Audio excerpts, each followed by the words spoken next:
It was very, very scary. It's the craziest thing I've ever been through in my life. February 22nd, 1998. The fiercest tornado storm ever to hit Florida. As the last light fades over Florida's Gulf Coast, the sky hides a deadly secret. The atmosphere is relentless, and soon it will unleash one of the most violent nights in Florida's history. While families along the I-4 corridor drifted off to sleep, a disaster was taking shape. In the pitch black hours of night, 7 tornadoes would tear across central Florida, shredding homes, shattering lives, and leaving a trail of devastation that would be remembered as the night of the tornadoes. By the dawn of February 23rd, 46 people were dead, hundreds more were injured, and entire communities were forever scarred. The February 1998 Kissimmee Tornado Outbreak still stands as Florida's deadliest, a grim reminder that even here in the Sunshine State, the darkness can soon turn violent. This is a video that we have been showing you all day from Chopper 2, an entire subdivision virtually leveled. Today, let's take a step back into those terrifying hours to relive the chaos, the survival, and unearth the legacy of the deadliest tornado outbreak the state of Florida has ever seen. I'm sitting in my car in the backyard. I'm CJ, and this is Florida Man Weather.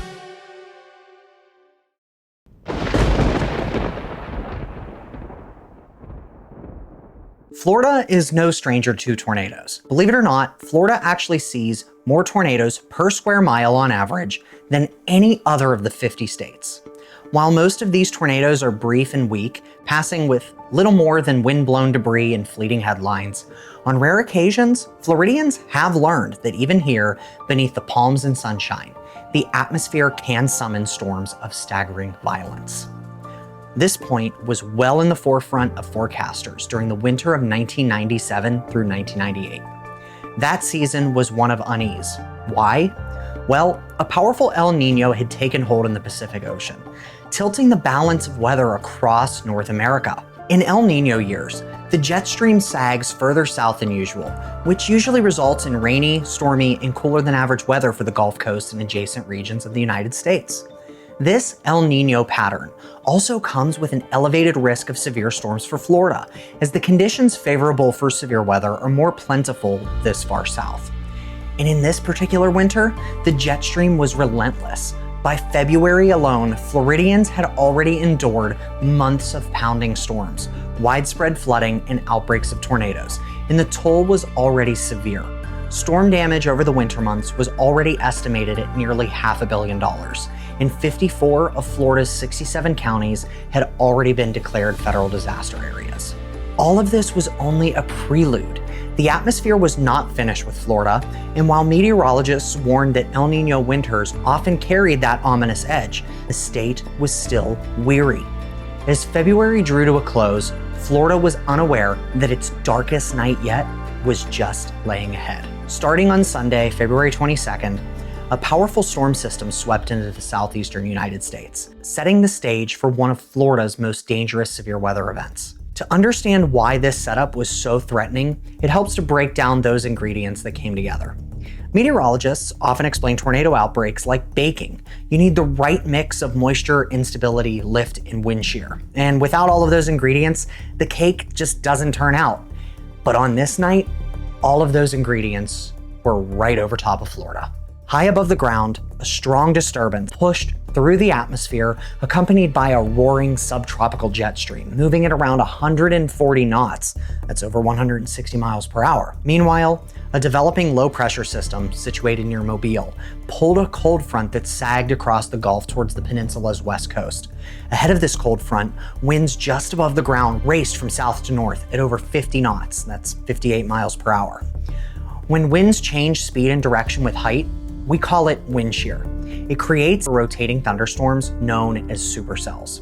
These are the kinds of storms that can produce long-lived, violent tornadoes. Closer to the surface, a retreating warm front surged northward across Florida, bringing in humid air from the Gulf of Mexico and subtropical Atlantic. Afternoon highs in central Florida that day had reached well into the 80s, with muggy dew points in the upper 60s to near 70, more typical of early Florida summers than late February. While tornadoes in winter are often limited by a lack of heat and moisture, in this case, the environment mimicked a classic severe weather setup in the Great Plains. Meteorologists measure convective available potential energy, or CAPE, and that's the way that we quantify how much fuel the atmosphere has for thunderstorms. Though not extreme, CAPE values that day averaged around 1,000 to 1,500 joules per kilogram. This level of instability combined with the strong wind shear was more than enough to produce severe storms.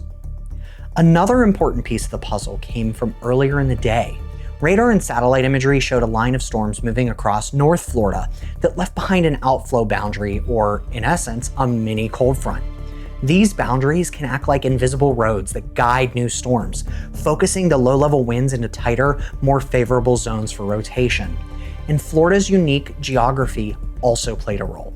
Sea breezes from both coasts and slightly elevated terrain like the Lake Wales Ridge can subtly enhance upward motion and help tornadoes develop. And while these influences are difficult to measure, researchers believe that they may have intensified the storms on that very night. By evening, the atmosphere had all the right ingredients.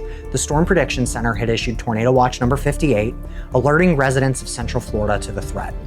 Local National Weather Service offices took the rare step of issuing unusually urgent wording in their outlooks. This type of language was meant to emphasize that tornadoes were not just possible, but likely, and that people needed to be ready to act immediately if warnings were issued. As night fell on February 22nd, a squall line of thunderstorms had developed along the cold front over the eastern Gulf and began racing eastward towards the Florida Gulf Coast, all while isolated storms began to fire up ahead of it over the peninsula. As many Floridians were preparing for bed, they had noticed what seemed to just be typical thunderstorms, but these scattered cells over the Tampa Bay area would soon organize into supercells, rapidly strengthening as they marched east into the darkness towards the Orlando metro. At 10:55 p.m., the first significant tornado of the night formed from a supercell over Volusia County. This F2 would touch down in Daytona Beach and carve an 8-mile scar of destruction, killing one and injuring 3 others. More than 600 homes and businesses were damaged or destroyed in its brief but vicious rampage, an ominous signal that a historic night was only beginning. Barely 40 minutes later, at 11:37, a more sinister threat took shape to the west in Lake County.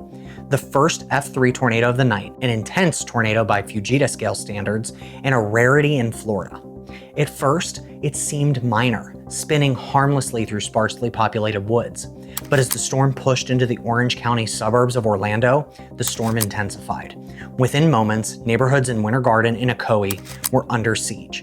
Roofs peeled away, walls buckled, and entire streets were shredded. A mobile home park and a nearby apartment complex bore the brunt of the winds. Their fragile frames offered no resistance. Dozens of families were suddenly left without homes.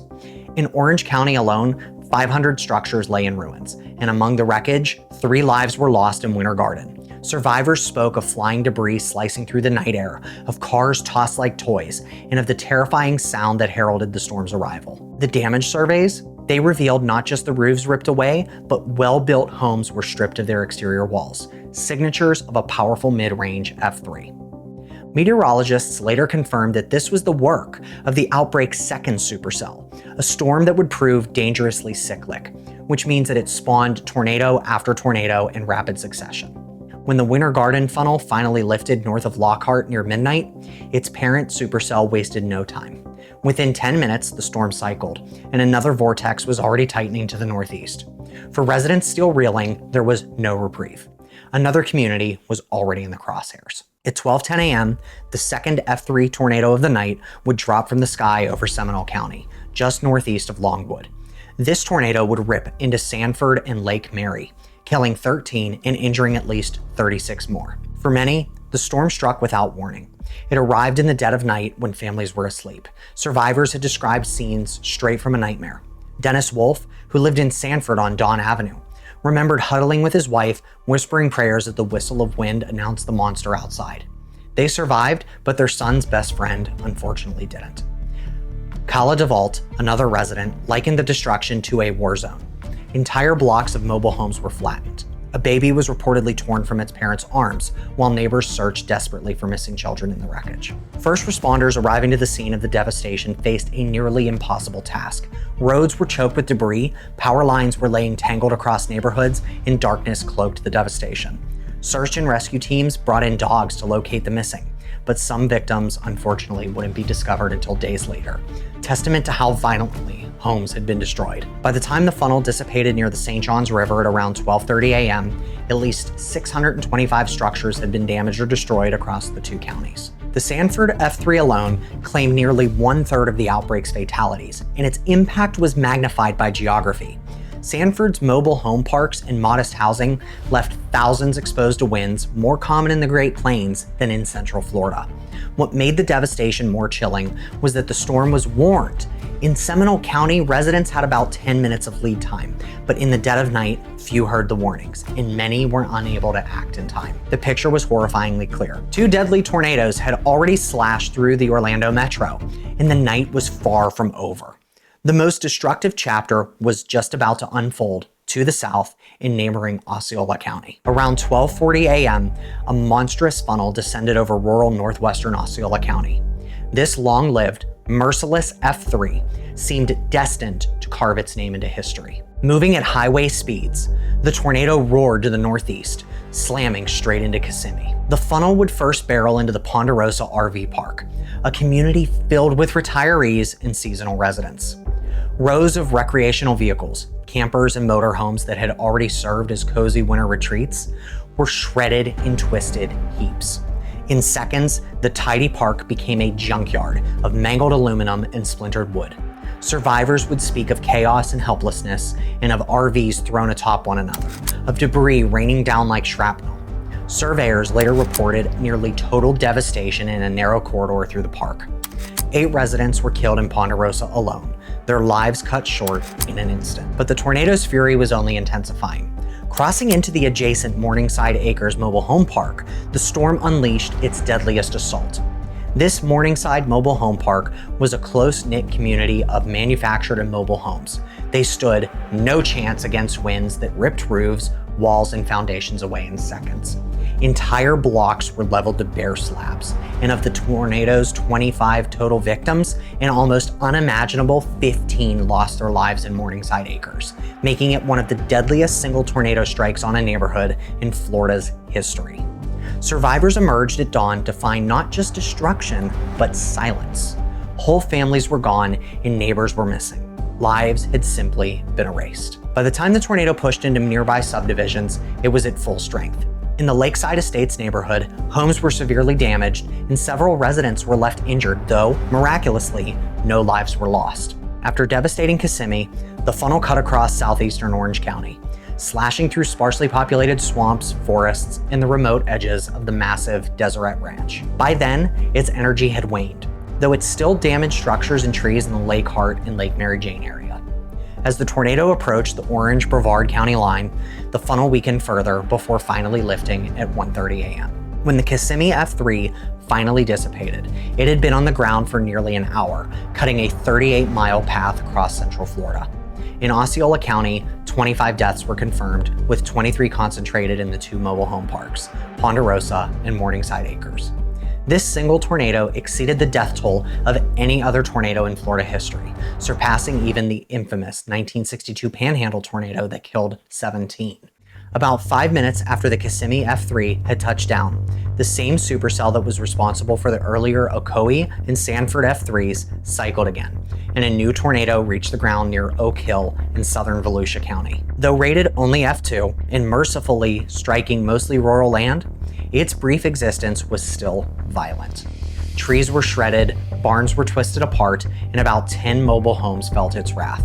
Several torn open, walls peeled away, possessions scattered across fields. For the few families in its path, the experience was terrifying. The sudden roar, the rattling of windows, and the sickening crash of debris. But by sheer luck, no one was killed or injured.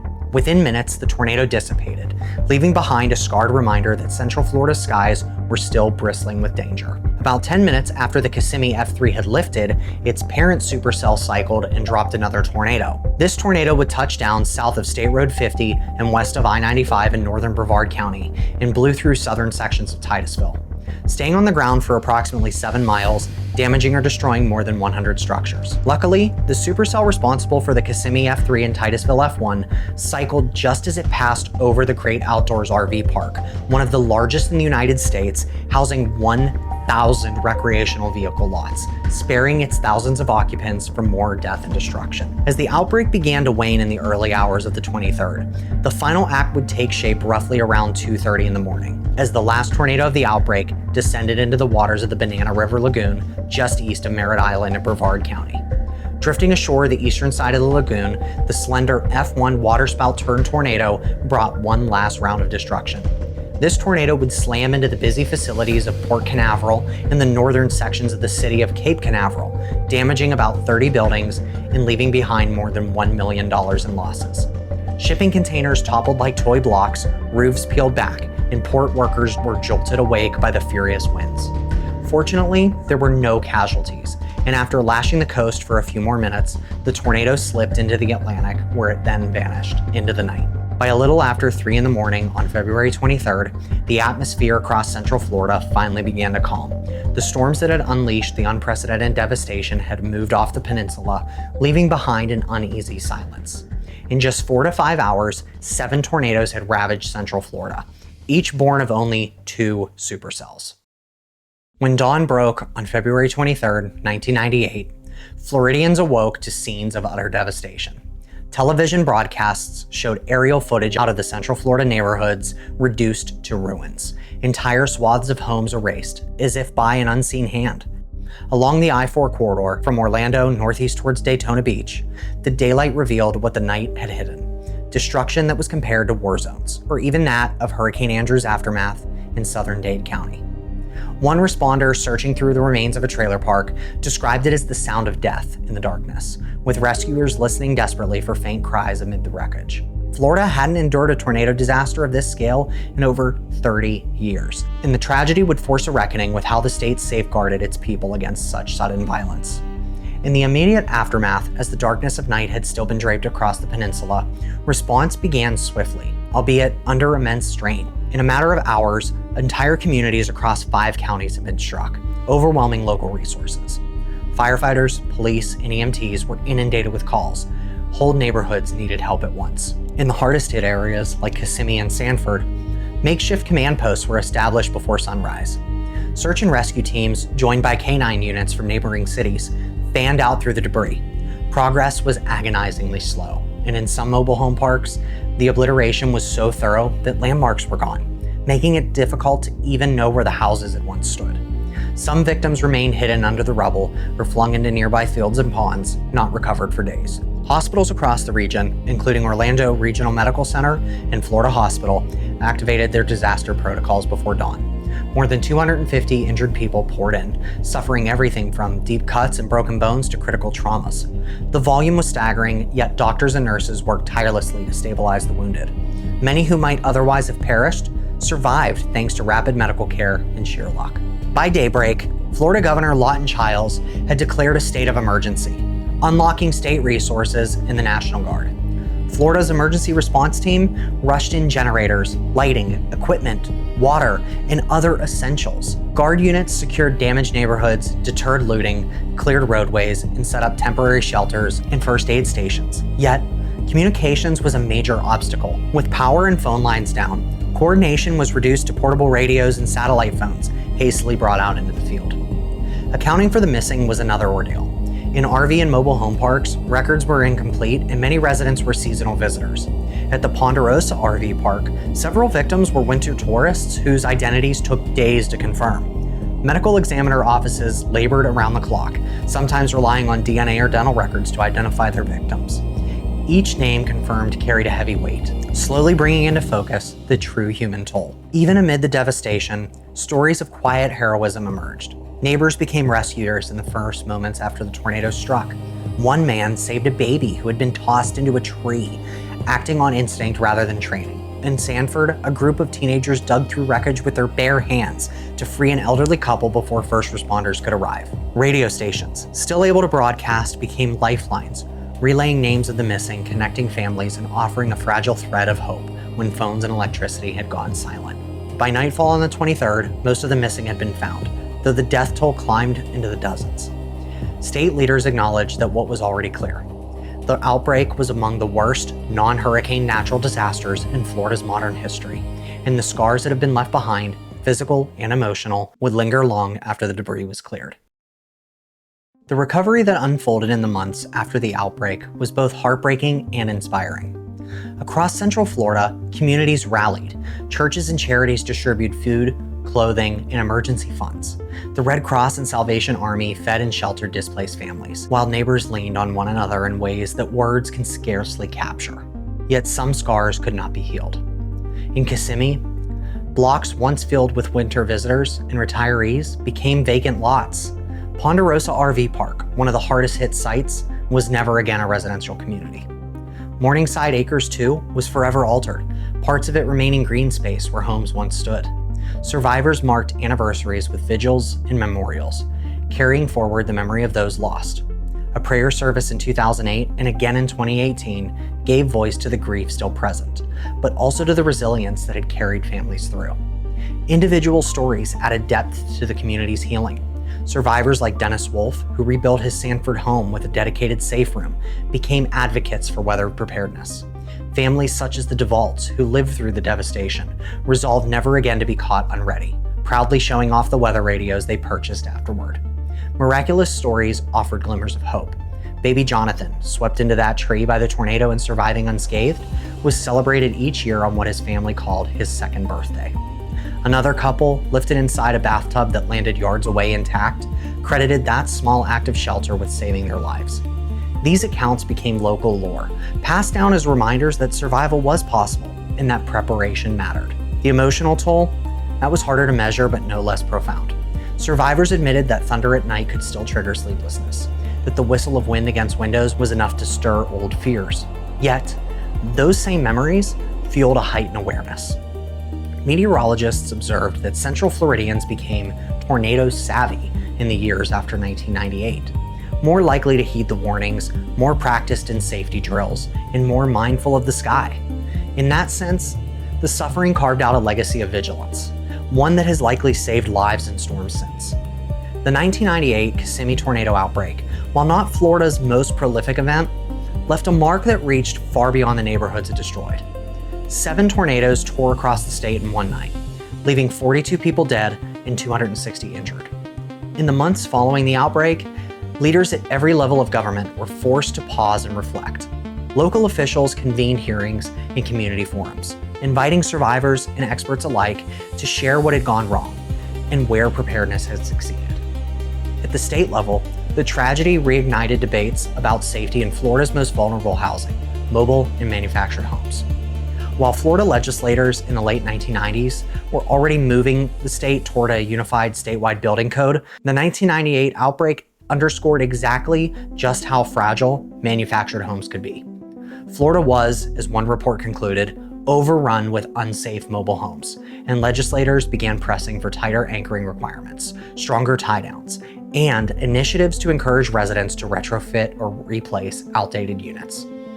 It was a sobering recognition. Behind the statistics were families who had lived and died in dwellings never meant to withstand the fury that struck that February night.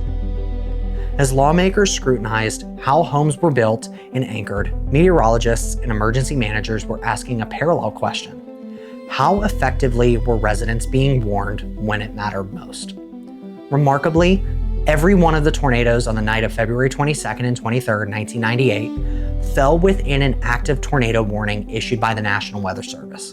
In fact, in the NWS's June 1998 Service Assessment Report, NWS leadership hailed the meteorologists at the forecast office in Melbourne for many great achievements that night, most notably of its advanced warning lead time. In an era where the average lead time for tornado warnings was 2 to 3 minutes, warnings came nearly 15 minutes in advance. And in the areas where most lives were lost, people received even more advanced warnings, nearly 23 minutes of lead time.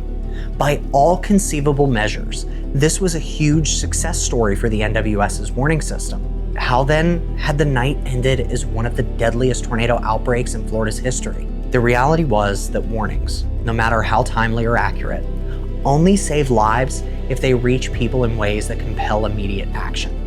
In 1998, Florida lacked the siren systems familiar to Midwestern communities. NOAA weather radio was meant to be the lifeline, but surveys revealed out of nearly 50 survivors, only a single person had a NOAA weather radio. For many officials, this was the most chilling discovery of all. Even with the extremely long lead times, almost nobody received the warnings that danger was coming. That February night revealed a painful truth. The gap between a warning issued and a warning acted upon can be the ultimate difference between life and death.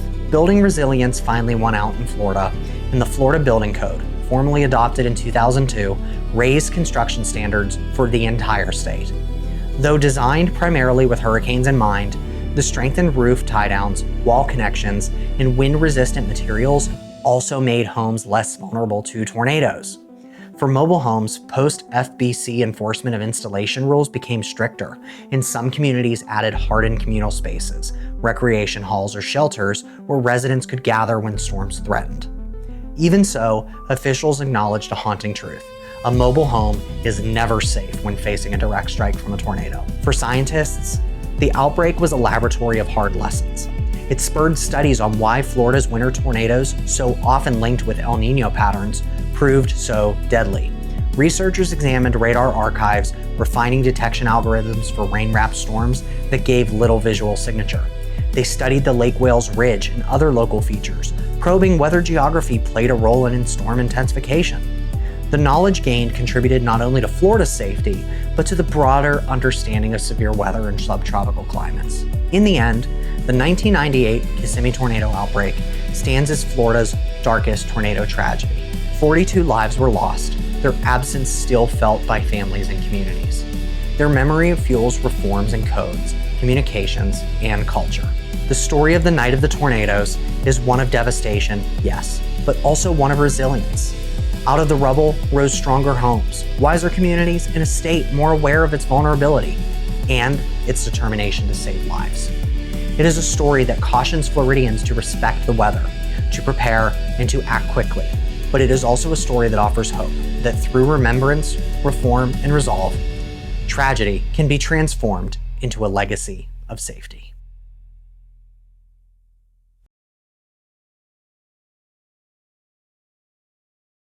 Hey guys, thank you so much for checking out my channel.